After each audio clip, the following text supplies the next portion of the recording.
So, welcome to another weekly vlog.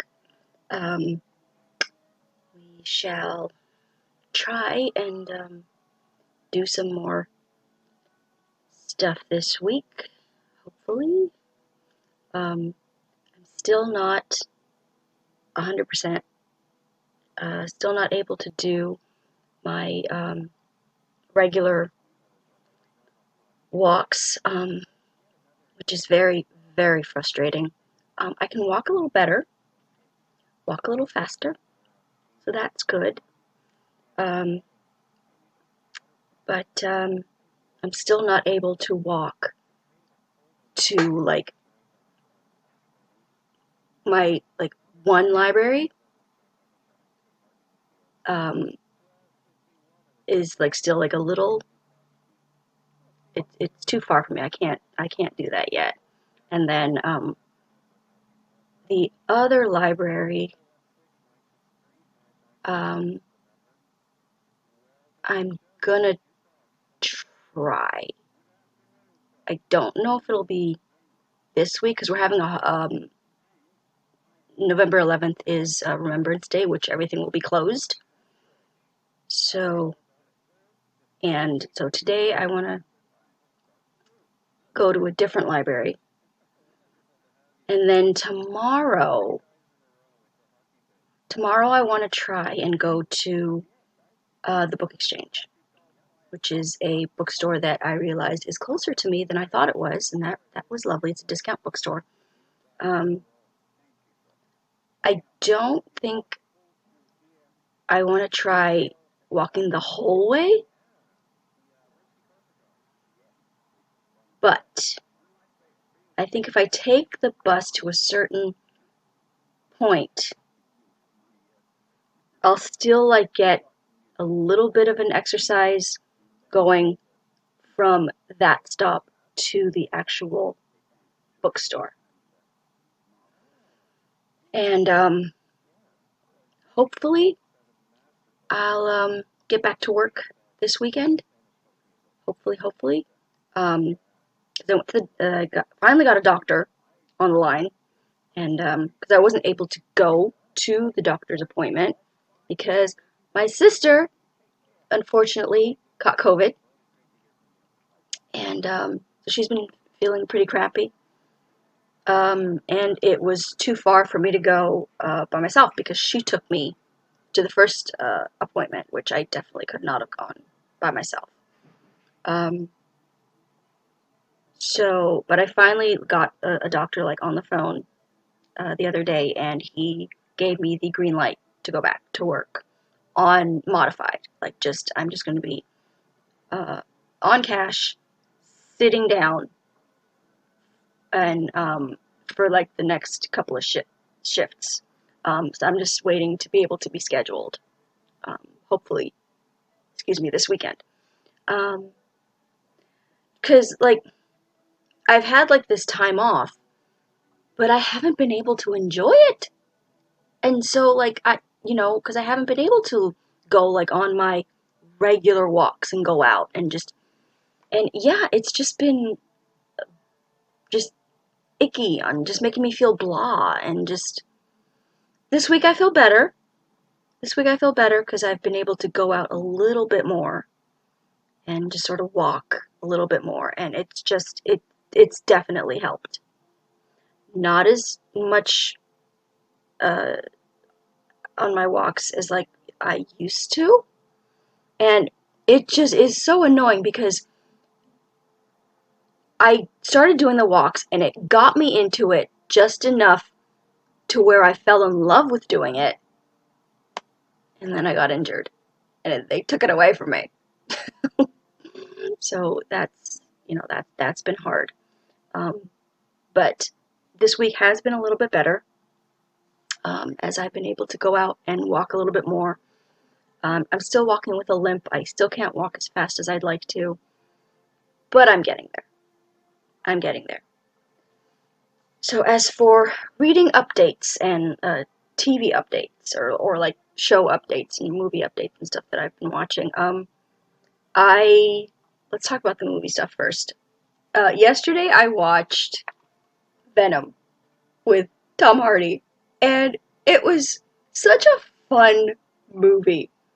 I'm I'm sorry that I didn't do a reaction for it because it was such a fun movie, and I knew it would be because when I saw the trailer for it, it just seemed like very cheeky and uh fun because I am not a superhero movie. I'm really not. Um, Not to say that I don't like them. I just have never really been very interested in they have to really I've watched the X-Men Wolverine movie and the X-Men movies, and I watched the Wolverine Origins movie, and that was because I love Hugh Jackman. So, and this again, not a I wouldn't have watched a superhero movie, but I love Tom Hardy. So, and he was fantastic in this, and Michelle Williams was cute. Um, so yeah, I enjoyed it. Um, I watched the latest Strike movie, which I already returned it yesterday, so I don't have the physical copy. But I watched Lethal White, and I have to say, I think I think this was, and it's weird to say, but I think this was my least favorite of the Strike movies that I've seen so far, because at the end of the last one, Career of Evil or something, Robin got married to her boyfriend Matt. Even though there's this chemistry and this sort of tension between her and Strike. And even though Matt had confessed to cheating on her when the time that, not even recently that he said, um, but during the time that she was going through a um, very difficult time, because we find out that she had been raped years earlier. And apparently he cheated on her during that time because he was in so much pain. He was. And yet she forgave him and married him. Guess what? She proved my theory that if you take back a man who cheats, all you're telling him is that you're okay with the fact that he cheated. Because guess what? He cheats on her again. Of course he does. She took him back. And that proved to him, oh, okay, she doesn't mind if I cheat. Because clearly she forgave me and married me. I don't want to hear, oh, you don't know until you're in that situation. You don't know how, relationships are complicated and blah, blah, blah.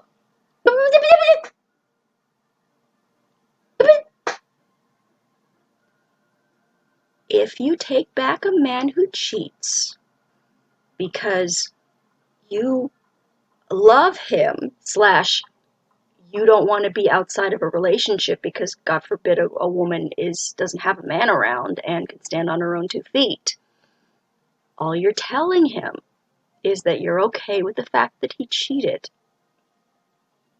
And you're giving him the okay to cheat again. Period. That is my opinion. And if you're on here, that's what you're going to get. So, yeah, we find out that he cheats again.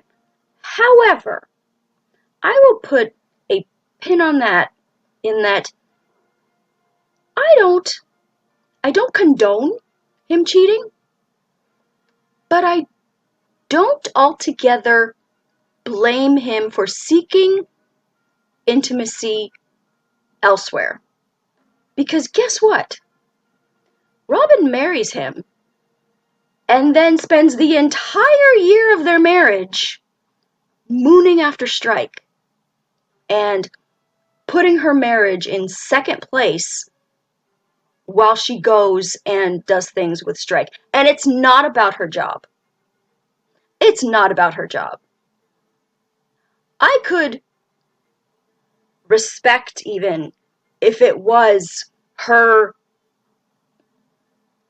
you know, leaving Matt during these times to go and like do her job stuff. If even when she wasn't on a task for her job, she was she during their first dance as man and wife at the wedding. This girl leaves her new husband on the dance floor and goes to follow Strike when it looks like Strike is about to leave the wedding. Because, of course, there's this tension there and this sadness, and of course, Strike will not admit it, but he's sad about the fact that Robin is marrying this guy when Strike clearly has feelings for her, and it gets to be like too much for him, and he starts to leave. Robin leaves her new husband in the middle of their first dance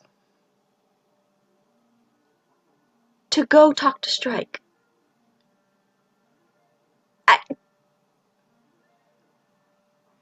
Listen, I like Robin.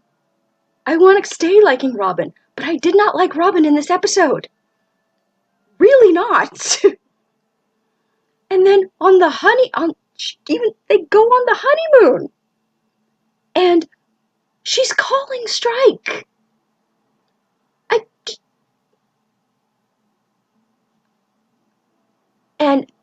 and Strike, like, he has like this new girlfriend, Lorelai, and Robin just like keeps like being like standoffish to her, or like giving her the side eye, and like not like a blatant side eye, but just sort of looking at her kind of coldly and just acting, giving the look of like a jealous shrew to this girl who is legitimately Strike's girlfriend.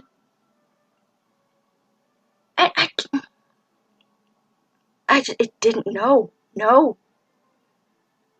I in this episode, I loved Billy, who was the poor witness who saw something that he thought he saw, but it turns out it wasn't what he saw, which brings me to the end of the case, which I thought was like the weakest.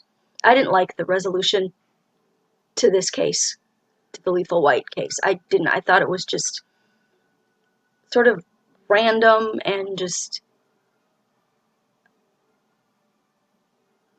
like it just sort of like came out of nowhere, but not in like the good came out of nowhere like the first one did.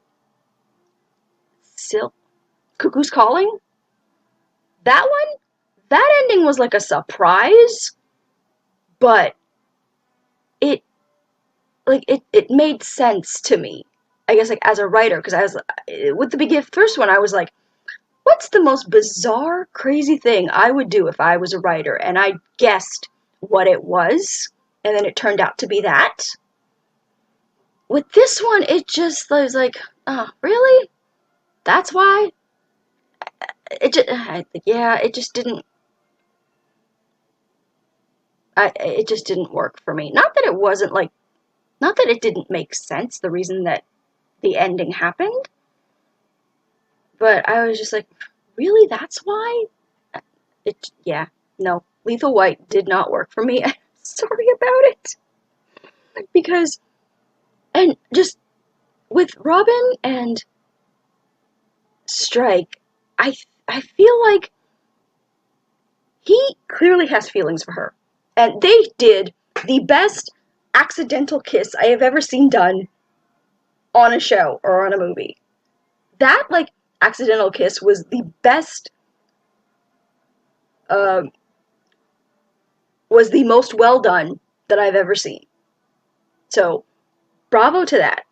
And if you're wondering about my shirt, it says, yes, I'm cold. I love this shirt. But I kind of feel like they're painting Robin to be this sort of simp for Strike. And, like, the first couple of episodes, it was all about she wants to do this job. She loves this job. And she's, like, good at this job. And, she's, like, a fantastic investigator, blah, blah. Lethal White felt like she only wanted to do these things to be next to Strike, to be around Cormoran. And I just felt like she had like no investment in her marriage to Matt. So then it's like, why did you marry him? And then towards the end, she did get a little bit of my respect back when she ends things with him because she finds out he's been cheating again. And she basically tells him that, like, I don't want to be married to you anymore. And it's not even about the fact that he cheated. It's that we should have never gotten married because I don't love you. And I haven't loved you for a very long time. And I've thought about ending things ever since the time that, like, since before I got raped. But then after I got raped, you were there for me and you made me feel safe, so I stayed. I stayed with you because I needed to feel safe, and you gave me that. And that was how, like, their relationship continued. So I do like that she did that. But with this episode, it just kind of felt like she only wanted to be there at the agency and working with Strike to be around Strike. And I didn't like that feeling. Because don't get me wrong, the first 3 movies, I wanted them to be together. I would love the idea of them, like, eventually being together. Now I'm like, I don't know how this is going to work. Because she is clearly a mess. Strike, nice fala. Like, in Portuguese, that means, like, we don't even get me started, kind of thing. And I keep imagining that she's gonna, like, keep having these feelings for him and wanting to sort of be with him, but he's not capable right now of, even if he feels the same way about her, he's not capable of being that guy, of being in a relationship with someone. Because Lorelai tells him that she loves him and he can't say it back, and they, like, eventually, like, she, like, breaks up with him because he can't do it. He can't be a relationship guy. He's just not that guy.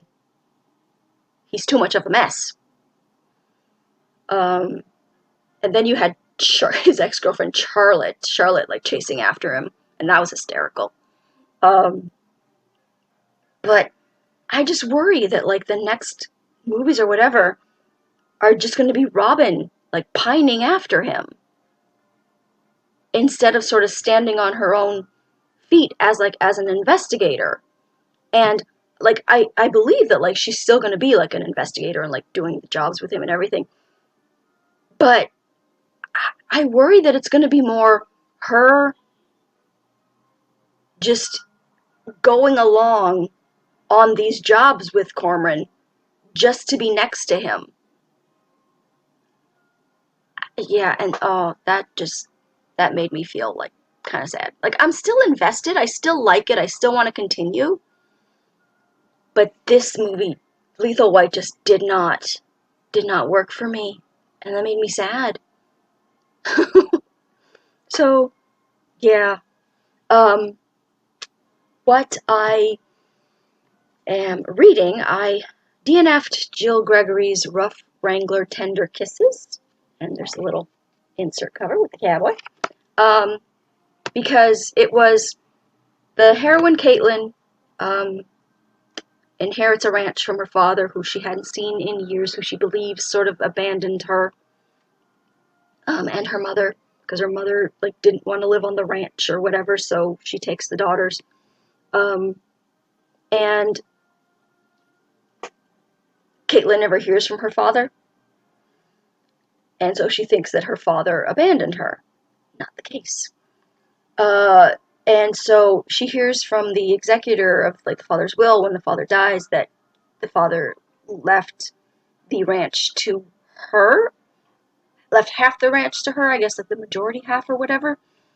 And she instantly wants to sell it because um, she wants to help her sister who is like in an orphanage or in a school or something and is like being treated really badly, and she wants to get her sister out of there, but she needs money, so she wants to sell the ranch. Working on the ranch is this guy, Wade, who Caitlin's father was pretty much a foster father to him and his brothers, and like he loved Caitlin's father. So when Caitlin comes and has like this attitude and like is like all angry about her father and says like all this bad stuff about her father, Wade of course gets mad and paints her as this like big city spoiled princess kind of thing and like fights her on like wanting to sell the ranch and blah blah blah. And of course they butt heads, and she and I just felt like they were dragging it out too much. Something that if she just simply said, "This is why I hate my father, because I never heard from him, and I wrote him letters and he never wrote me back and blah blah blah, and I felt like he abandoned me and my mother," and if she had just said that to Wade, Wade would have like understood her anger and would have like, said like, I don't know, like if Wade knew or but somebody on the ranch, I think it was like maybe the cook or somebody, uh eventually I think tells her that like, oh, um he did send you letters, or I think it was like her mother hid the letters or something, or like didn't send them or something like that. But there was some kind of mix up with either his letters or her letters, of course. But of course, she doesn't say any of this. Caitlin doesn't say any of this. She just keeps like spouting off bad shit about the father. Wade gets mad at her and yells at her like, "You better not say another bad thing about this man in my presence," and blah blah blah. And then Caitlin's like, "Oh, okay, okay." But she doesn't tell him, "This is why I hate my father." And it would have been just like so like it just felt like a stupid thing to drag out, her not saying why she hated her father just for drama. And I was like, I'm not here for this. Just no. I have this one. I've started it. I'm halfway through.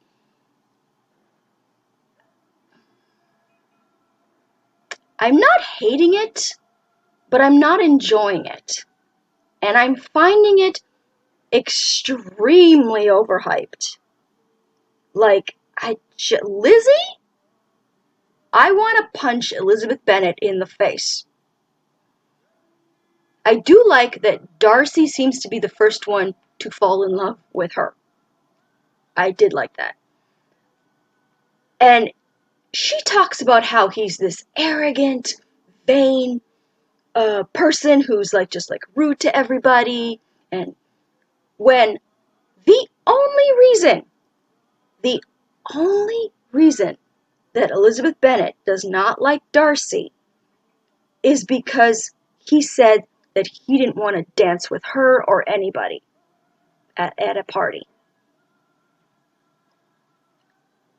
Who's arrogant? Who's vain? And she pretends that she's like above all these like vain society girls, and she's like, no, I'm intelligent. I read. I'm this, that, and the other. When the only reason she's mad at Darcy is because Darcy didn't want to dance with her. And she is like so rude to him about the fact that he doesn't like going to parties, he doesn't like being like around people. And I'm like, I'm sorry, have you never met, like, maybe he's just shy. Have you never met a shy person, Elizabeth Bennet? Is everyone around your circle this lively, life of the party type who like does like all the right society things I and somehow if they're not, they're like lesser in your eyes? And do not even get me started on Wickham. Oh my god. Literally, everybody is telling Lizzie that this Wickham guy is pure trash. And she's like, oh, but Darcy though. No, Darcy's the one who's trash. Darcy's the one who's this. Darcy's the one who's like rude and blah blah blah. And Wickham is like a lovely fellow who's like so like engaging and interesting, and I wanted to slap her in the face. I sincerely wanted to slap her in the face. And honestly, the only love story I'm enjoying in this thing so far is between Jane and Bingley. But Bingley's gone off because his sisters do not approve of him liking Jane, Lizzie's sister. And she's because Lizzie and or the Bennets and I love Lizzie's parents. I really do. We got introduced to them first, but the Bennets are like not as rich as like the other families. So Bingley's sister is like, no, you can't like, and she doesn't like say this, but she like makes it so that Bingley like leaves town. And so Jane is like heartbroken, thinking that Bingley like that she had feelings for him, but maybe like he didn't have feelings for her. And then we find out that Darcy helped Bingley's sister. When we find out that Darcy helped Bingley's sister take Bingley out of town, I was ready to stop reading. Because I was like, no, I have liked Darcy up to this point. If he did this, I'm out. Because, in my opinion, the real love story here is between Jane and Bingley. I love those two so much. And if Darcy helped break them up, I was out. But I went and did a little Google, and I was like, okay, why? Because if he did it because, oh, they were of a lower status and blah, blah, blah, blah, and blah, blah. No. He did it apparently because he thought that Bingley was going to get his heart broken because Bingley's his best friend. And he thought that Bingley was going to get his heart broken because he believed that Jane was not that into Bingley. He believed that Jane didn't really like Bingley as much as Bingley liked her. So to avoid his friend getting a broken heart, he kind of convinced his friend to leave town. Stupid. But at least it wasn't done out of malice. So I'm still Team Darcy. And this has been played up as like the best romance of all time, and people always list it as their best romance of all time. And I'm convinced that people say that just to sound smart. And they talk about, oh, the banter is so... No. I'm like, I've hit the halfway point, and I'm sorry. Maybe if this was like the first instance of like banter that you've ever encountered, maybe, but there's been so much more well done banter, in later books. I'm sorry, and I know that I'm going to offend a lot of people here, but open any Julia Quinn book, open any Victoria Alexander, and you will get good banter. Here, I'm not seeing banter. I'm just seeing them arguing with each other. Like, I'm not seeing it. I'm just not. And maybe that makes me lowbrow or what have you, but I'm sorry, no. And I'm just...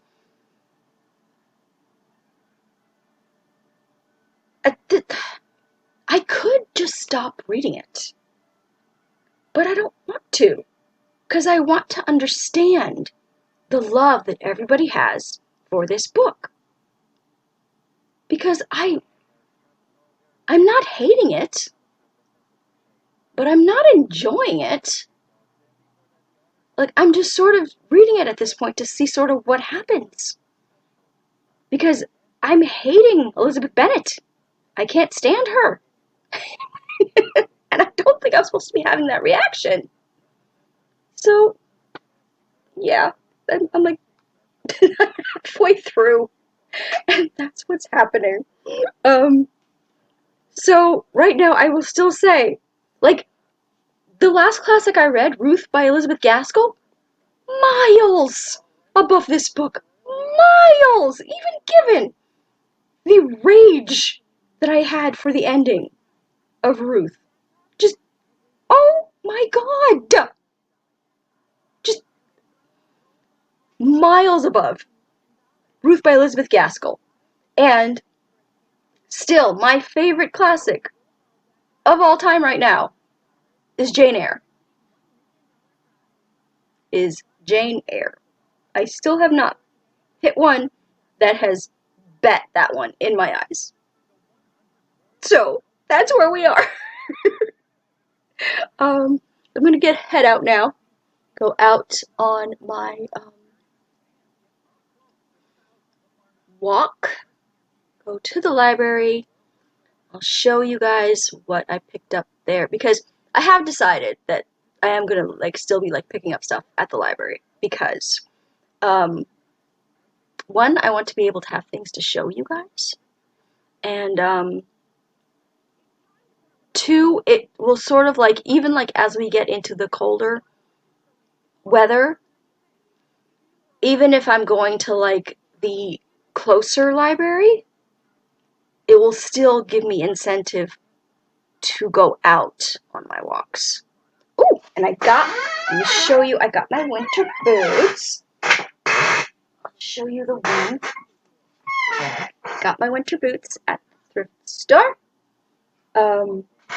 They were like 15 bucks, but I paid $7. Why? Employee discount. So, and I made sure to get boots that had good tread soles kind of thing, because y'all, I do not want to risk another fall. I do not want to risk falling on the ice this winter. I don't want to go through this again. I really, really just no. So that is going to be it for right now. Bit of a longer intro than I intended, but we had some thoughts to get out there. So gonna head out now, and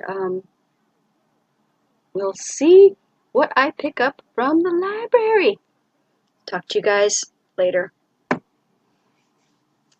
So just got back from my walk, and I'm very happy to report that I am moving almost at my regular pace.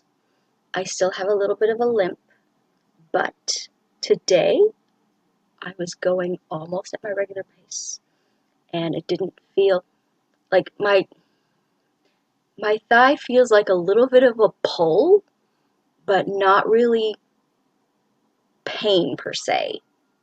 It feels like it's been stressed, but not really hurting. And I'm very happy about that, because oh my god, if it continues at this rate, next week I should be able to walk at my normal pace again. Knock on wood. Because, oh, I missed going on my exploratory walks.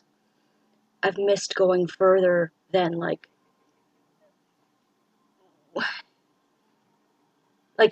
as I've said before, I love my neighborhood. I love the area that I sort of live in, and I love being. But I like to, I would like to have that day where I would go and explore something that I haven't seen before, and I haven't been able to do that for almost a month now. So I'm very much looking forward to that. And I see it on the horizon. I see it. It's almost there. Makes me very happy. Um, so, I'm going to show you what I picked up at the library. Very happy about my library haul, too. So, first I will show you, there's these two Portuguese/Brazilian DVDs that I got. This one, it's, what is it called? Selva da Pedra. And it is, I remember my mom and my aunt, I believe, talking about this telenovela. And it's a Brazilian telenovela that they mentioned was one of their favorites, along with Escravizada, which I'd seen. And you should be able to find my review for that on here, where I compare the original 1976 version that I picked up at the library with the 2004 version that I saw a few years ago.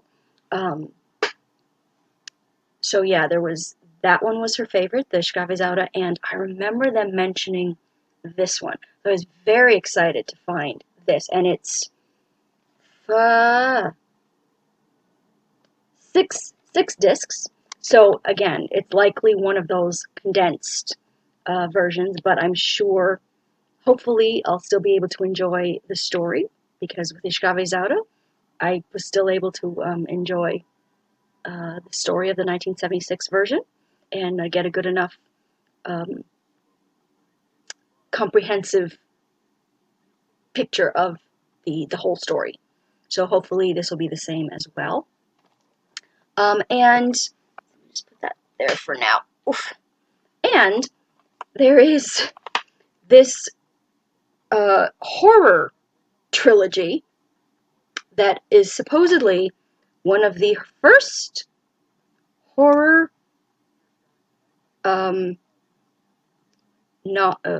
first horror movies aired in Brazil.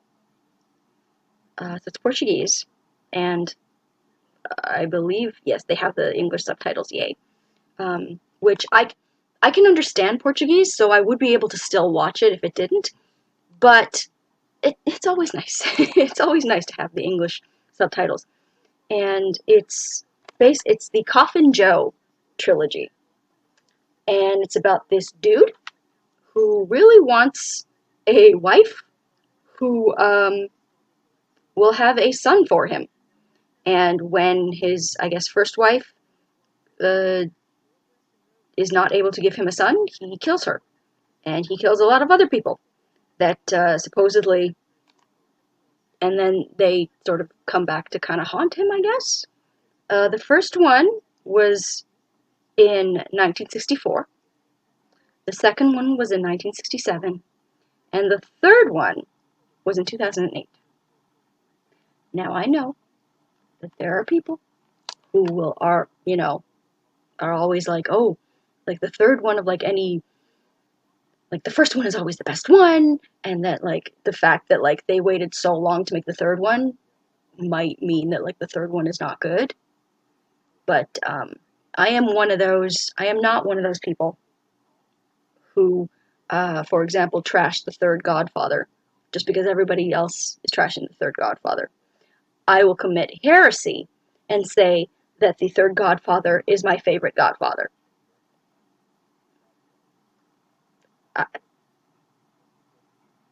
Now that those of you who have don't agree with me have left and have like left my channel, yeah, so I am willing to go on this journey with this psychopath to see how it goes. So the first one is called, the translations of the titles in English are At Midnight I'll Take Your Soul, 1964.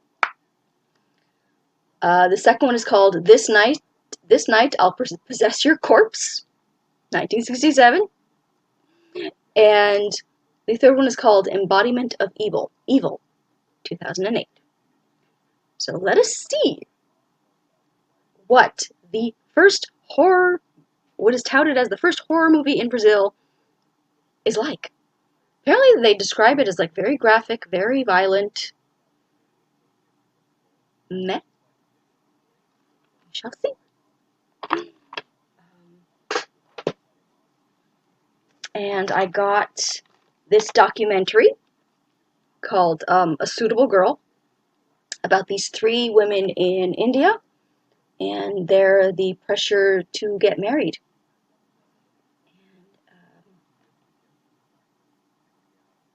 Yeah, I believe this was in 2017. So, yeah, looking forward to watching that. And I found the second Venom! I found the second Venom! I'm so happy!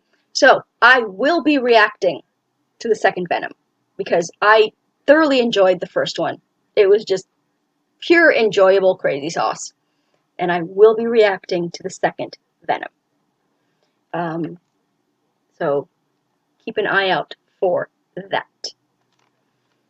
And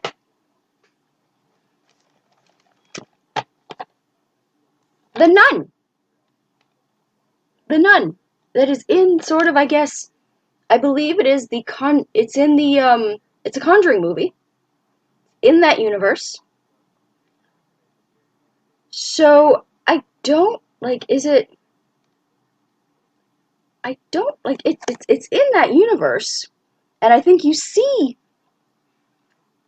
like this nun, this I don't remember watching this movie. But I do remember seeing this nun demon thing in one of the Conjuring movies. I think it was number 2 where it shows up. I remember there's a painting. I think it was the husband, Ed, that like draws this painting. And then like Lorena's in the room, and then she shuts off the lights, and then you can still see the painting, and then it like starts chasing her. But so apparently this is the story of the nun, of this actual demon thing.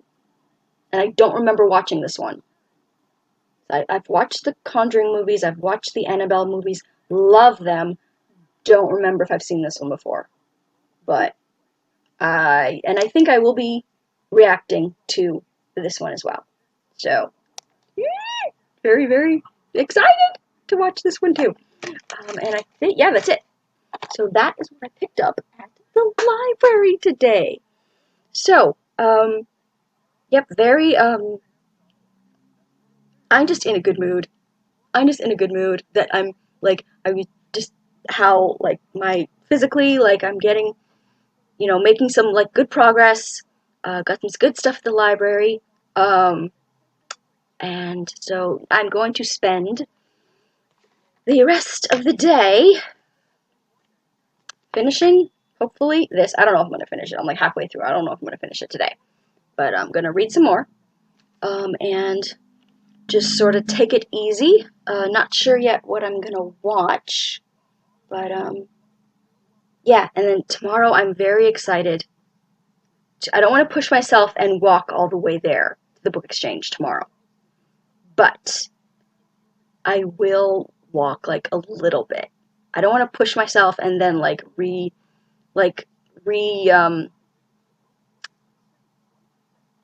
undo sort of like all of like the progress that I've made so far. But I do want to walk like a little bit. I'm just very happy. So yeah, that's the plan for tomorrow. And Friday, I'm not sure what I'm gonna do because it's gonna be Remembrance Day. November 11th is Remembrance Day, and everything's gonna be closed. So I don't think I'm well enough to go like searching for a free little library, so that might have to wait still.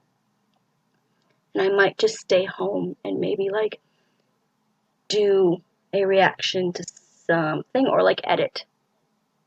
I might edit. Yep, and then hopefully this weekend I will be going back to work. So that's sort of where we are. I'm gonna go make a late lunch, early dinner, and just take it easy for the rest of the day. So I will talk to you guys next time, or later tomorrow. Bye. Hello. So, about to head out on my walk. Today we are going to the bookstore, the book exchange, to pick up some books. Um, and my plan is to take the bus to a sort of like to a certain point, and then sort of walk the rest of the way to the bookstore, because I'm not don't think I'm quite ready to walk the whole distance, which it is walkable were I able to walk at my regular pace, which I am not yet. I'm almost there, which makes me very, very happy. But I don't want to push it and sort of undo the progress that I've made. So yeah, that's sort of the plan for today. Um, Planning to go over to my sister's tomorrow, where we will likely watch some more Stranger Things. We are almost done, I think, season 2. We're almost done. We just lost Bob. Poor Bob. That was not okay. He was such a good guy.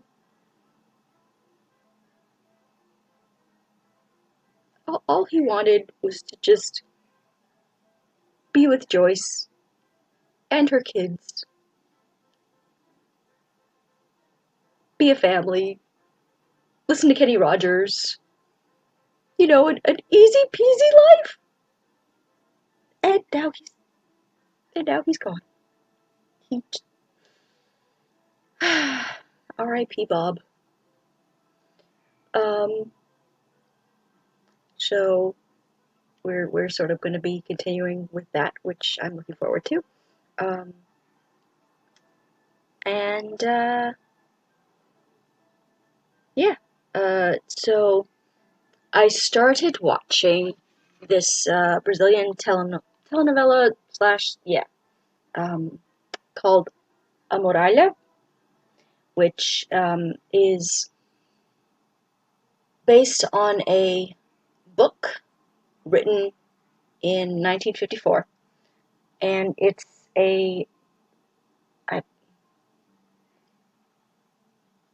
I'm not sure if it's a historical nonfiction or if it's a historical fiction that the book is, but this is a based on the book about the founding of Brazil as a nation. And right when we start off, we of course have some native people just living their life on this continent, in this country, and there come the colonialists from Lisbon, and they pretty much come and slaughter and rape and just do dirty, bad, no good, wrong things to the poor native people who are just in there living their life. And yay! Brazil is now a thing. Well, it's not now a thing. I mean, it was the first episode, so. We do have some good characters. The son of the main sort of like guy who sort of brings all. I'm not sure what he is, but he's sort of there and he sort of like runs everything from like the Portuguese side, and brought like all these like colonial people from like Lisbon. Is sort of the one who's like overseeing the takeover, as it were. He has, I think, 2 sons. One of them is Tiago, who is a nice man and is not okay with the treatment of the native people. and is not okay with the father wanting to make them all into slaves and basically like get involved in like the slave trade. Chag was not okay with that, and he ends up he wants to push his father to instead look at using the resources that he's found, which is a gold mine, like a literal gold mine. And he's like, "Don't, don't slave, don't slave. Here's gold. Let's use this. Let's not use people. Let's use this." But of course, the father's not listening to him. And apparently, Thiago is involved in this arranged marriage that he's not too happy about. But the the bride Beatriz is like on her way there, and she has all these like happy. She's such a like young romantic at heart, and she's like, "Oh, I'm gonna meet my husband, and it's gonna be wonderful, and we're gonna live in this like beautiful new country." And um, I I I don't know if like she's seen like a image or picture of him, but she is like very looking forward to it. And I don't know if he's seen her before, but I have a feeling that they are gonna fall in love with each other, even though he is like not for the marriage.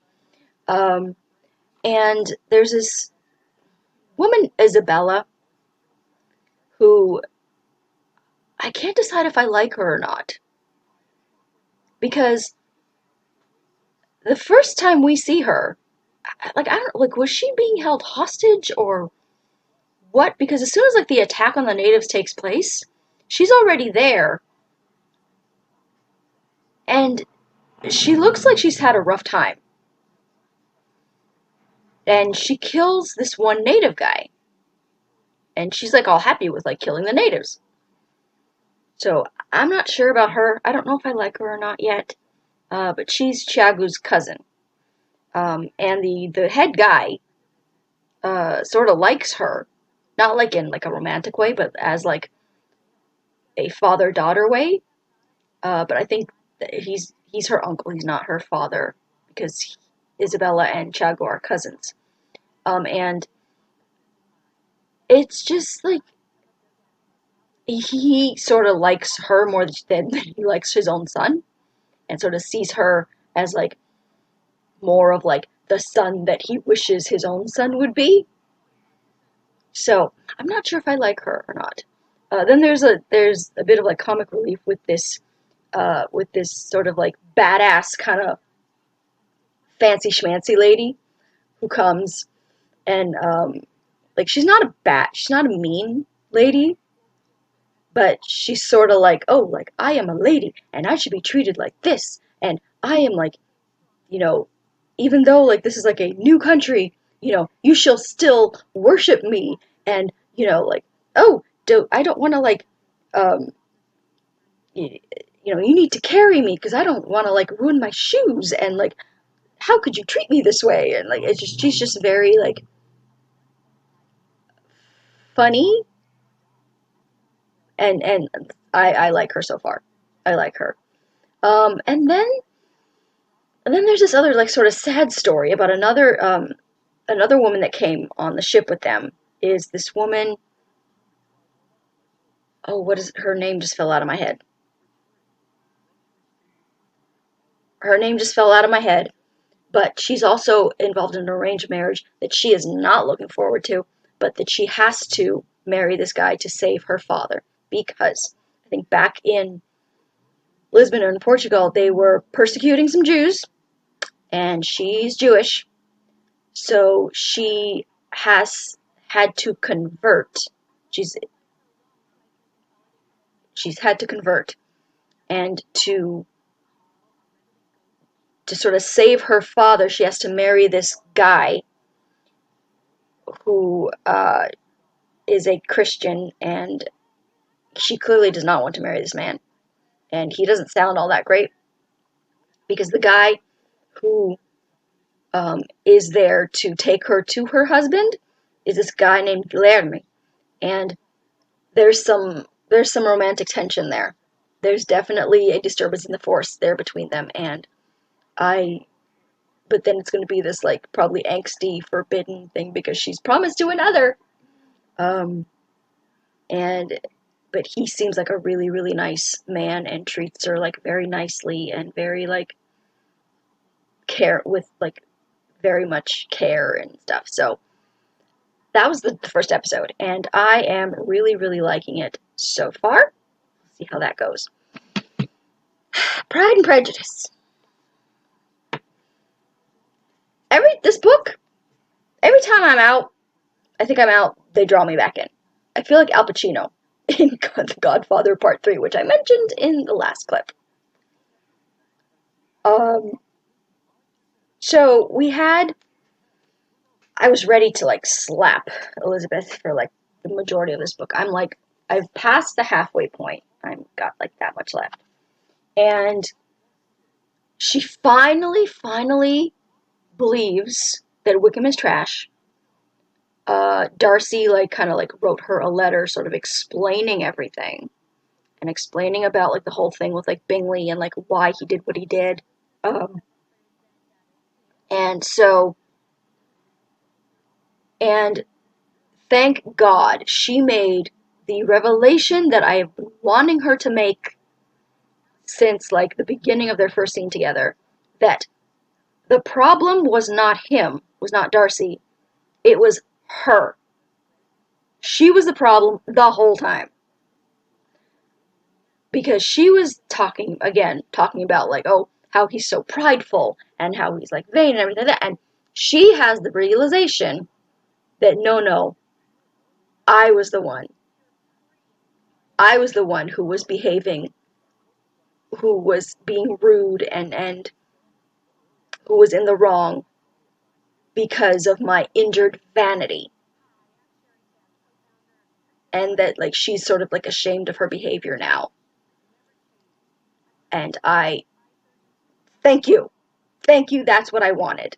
So I'm on board. I'm on board. She still hasn't told Jane that what Darcy did and that Bingley didn't leave because he didn't love her or didn't have feelings for her. And I'm not sure I understand why, but like why Elizabeth is not telling Jane about this, but she hasn't yet, so fine. So a little irked about that, but I'm just happy that like Liz is like self-aware now that she was the one being the ass butt in this situation, not Darcy. So almost done. Almost done. I think I'm going to finish it either today or tomorrow. But I should be finishing it soon. Hopefully I'll finish it for this vlog, but we shall see. Yeah, so I'm going to be heading out in a little bit. Going to be watching more of the telenovela. Going to be reading some more Pride and Prejudice. And I think I'm going to be doing some editing. I'm either going to be editing last week's vlog, or I'm going to be editing my speed dating my TBR episode 2, because that's filmed already. And I have my Outlander season 6 episode 4 Patreon up now, so that's good to go. I just need to like share the link and stuff and put it up for people. But that's ready to go.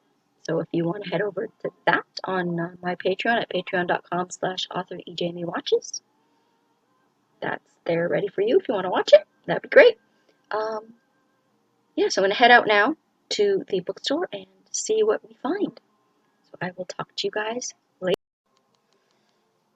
Hello. So just got back from my walk, and where I got off, like I took the bus for like halfway and then walked the rest of the way to the bookstore. And where I got off to the bookstore ended up being a little longer than I had anticipated, but was still good. A little sore, but it it just, like, I just have to, like, felt like I needed to, like, just push myself just a little bit. I don't feel like I, like, that it was like that I did it like too hard. Like, we'll see tomorrow or later, but so it's like it's a little sore right now, but I want to keep pushing myself until I'm, back to my 100%. So I don't regret um, it right now. We'll see how I feel tomorrow. But like right now, it's just like I am a little sore, but I'm glad that I did it, and I'm glad that I pushed myself just that little bit. So the weather is beautiful. I mean, I don't like it says it's like 17 degrees right now, and it's November the 10th, which is that don't really happen in Toronto. um, and like usually like around now we'd be getting our first snow, like first little sprinkling of snow. Um, so the fact that the weather is just like gorgeous outside, that you literally, I went out in like this sweater and trying to get like the top of it, and this cardigan was like, yeah, and I was perfectly comfortable. It was lovely. Um, so went to the bookstore, and I'm going to show off what I got. Um, it was an awesome, and like this is like it's a used bookstore, so the prices aren't like crazy crazy. I got 4 books for, I think the total was like 29. Yeah, 29. $29. So let me show you. These are a couple of classics. The first one, and I'd heard about it, and I know that they made a movie out of it, but the movie was, I think, I think it was directed by Woody Allen, who I just think is the most, no, I will not touch anything from Woody Allen for reasons, and if you don't know what those reasons are, I would refer you back to the whole, like, uh, raping his stepdaughter, convincing his stepdaughter to marry him, um, just being an out and out douche nozzle, and usually, for the most part, making movies that are pretentious and self masturbatory. In my humble opinion, that's my opinion of Woody Allen. However, I do want to read this book, and it is Looking for Mr. Goodbar by Judith Rosner. I have heard of this book over the years, and very looking forward to that one. We'll go more into like the blurbs and stuff when I do the book hauls for it back there, when I do my book haul videos. Um, Next, I got another Catherine Cookson, and this one is The Girl.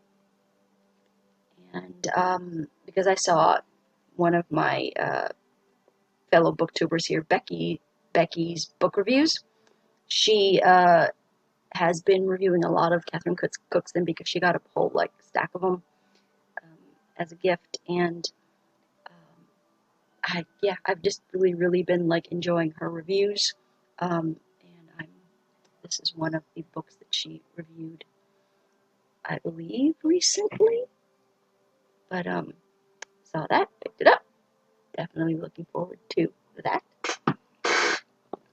The next one is Painted Veil by W. Somerset. Oh, I'm going to Maugham? Mom? Maugham.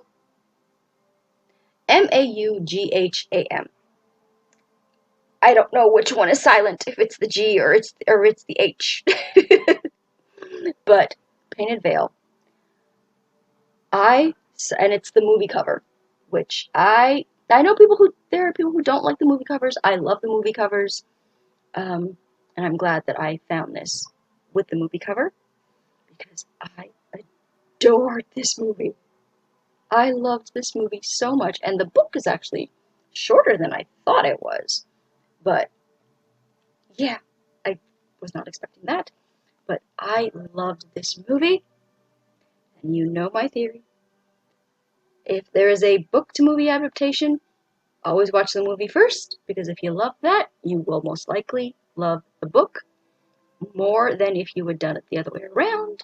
With books, if you end up watching the movie afterwards, you just nitpick about like what they changed and what you didn't like and what they cut out and blah blah blah. You are more likely to complain rather than if you just enjoyed the movie as a standalone thing and then, oh la la, look at that, there's a book that you can enjoy to read more, or maybe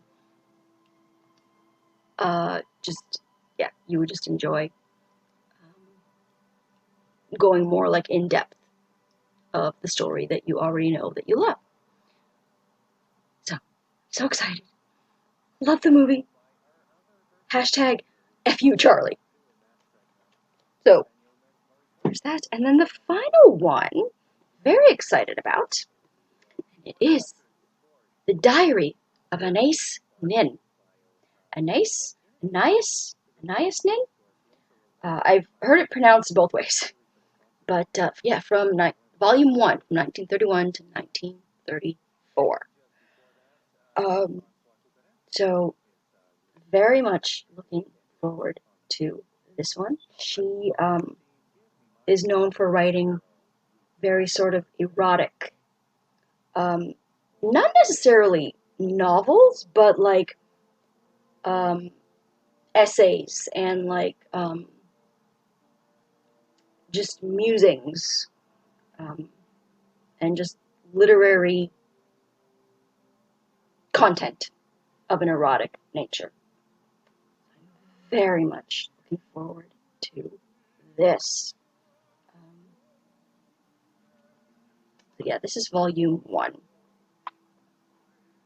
I think it was she had a love affair with like Henry Miller. I think it was Henry Miller, or she had, I don't know if it was an affair or if it was just like a relationship or like what, but there was some involvement with Henry Miller. There were erotic letters back and forth. So looking forward to this very, very much. So that is what I got at the bookstore. So very happy with that. And again, on my way there, there's Type Books, which is a bookstore, and there's another one I believe called Pandemonium. Type Books sells sort of regularly priced books, not necessarily discount. It's closer, but I might go there next time I get paid. Whenever it is I go back to work. But yeah, next time I get paid, I'm curious to go in there. But just right now, it's just like your girl's on a budget. Your girl's on a budget because she's been off work for a while. Yeah, so gonna take a shower, make some lunch. I'm in the mood for pasta. Just to annoy people. I'm in the mood for pasta. Take a shower, have some lunch. And I think I mentioned I'm gonna watch some more of my Brazilian telenovela and hopefully finish Pride and Prejudice today. Hopefully. And I believe I mentioned that we're hanging out, going over to my sister's tomorrow, and likely going to watch something, I don't know what, but we're also going to watch Stranger Things with my niece when she gets home from school. So, looking forward to that. Yeah, that's going to be it for this video. I might vlog a little bit when I'm at my sister's tomorrow. And you'll get to see her beautiful dog Belle again. Yeah, so we'll see. Talk to you guys later. Hi. Come here, Belle. Hi. Hi, sweetie. Hi, sweetie.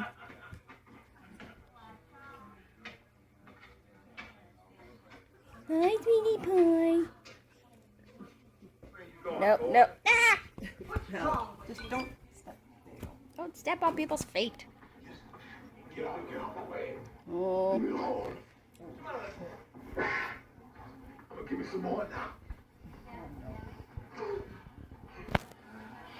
I'm as good as any man can. And I want me another drink. Now we're watching the old miniseries North and South. Please. No, just leave me alone. Get your cabin, you'll regret this. Sorry, sir. He done got away from us. Get your cabin. What kind of punishment is that? I know what you do with him, man. Resolute. So watching some Stranger Things with the sis. And Jim Bobby and 11 have gone back into the lab. We call him Jim Bobby because he reminds us of Bobby from Supernatural. Oh, Jesus.